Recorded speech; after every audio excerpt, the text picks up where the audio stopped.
Assalamualaikum doctors. In this video, I am discussing management of post-streptococcal glomerulonephritis history. The discussion, first of all, DD of this post-streptococcal glomerulonephritis.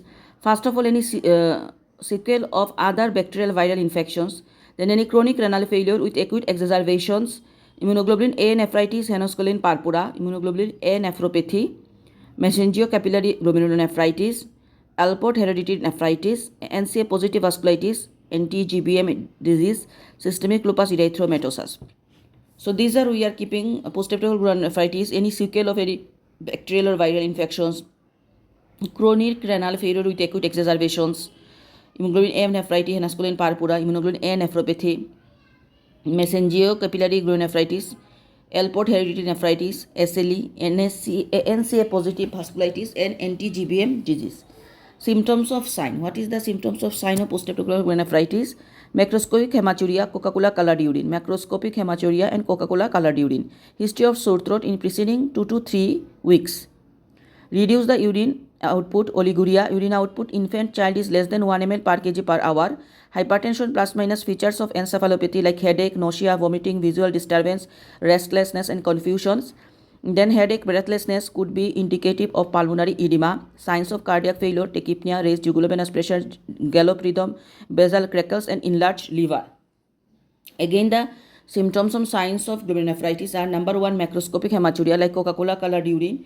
Then history of any sore throat in preceding 2 to 3 weeks.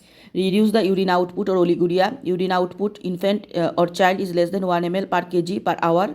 Hypertension plus minus features of encephalopathy like headache, nausea, vomiting, visual disturbance, restlessness and confusions. Headache or breathlessness could be indicative of pulmonary edema. Signs of cardiac failure, tachypnea, raised jugular pressures, gallop rhythm, basal crackles and enlarged liver.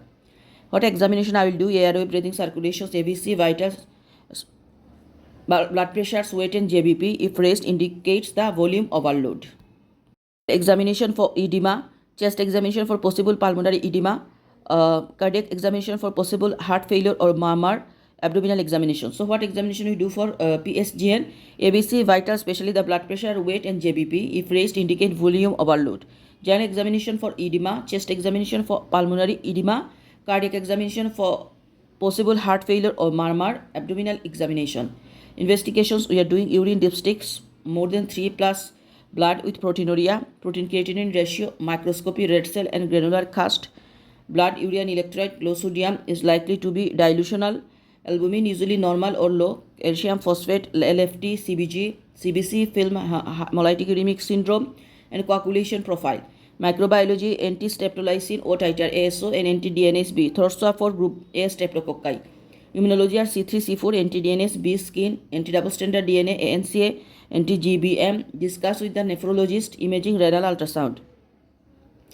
Complement abnormalities are normal C3, normal C4, immunoglobulin A nephropathy, henoscoline purpura, ANCA positive glomerulonephritis.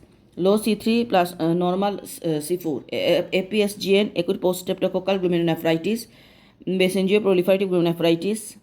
Low C3, low C4, SLE, MPGN and shunt nephritis.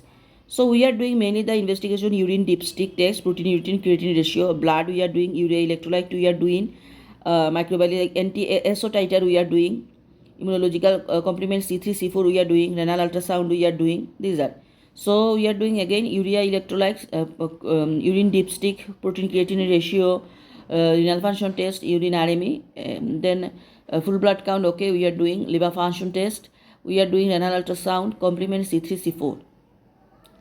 Treatment of post-streptococcal glomerulonephritis are: first of all, multidisciplinary team, pediatrician, nephrology and dietitians review the current medications and reduce the doses, stop all nephrotoxic drugs. So first, nephrotoxic medicines. If mother is taking suppose ibuprofen for headache, so stop the nephrotoxic medicines.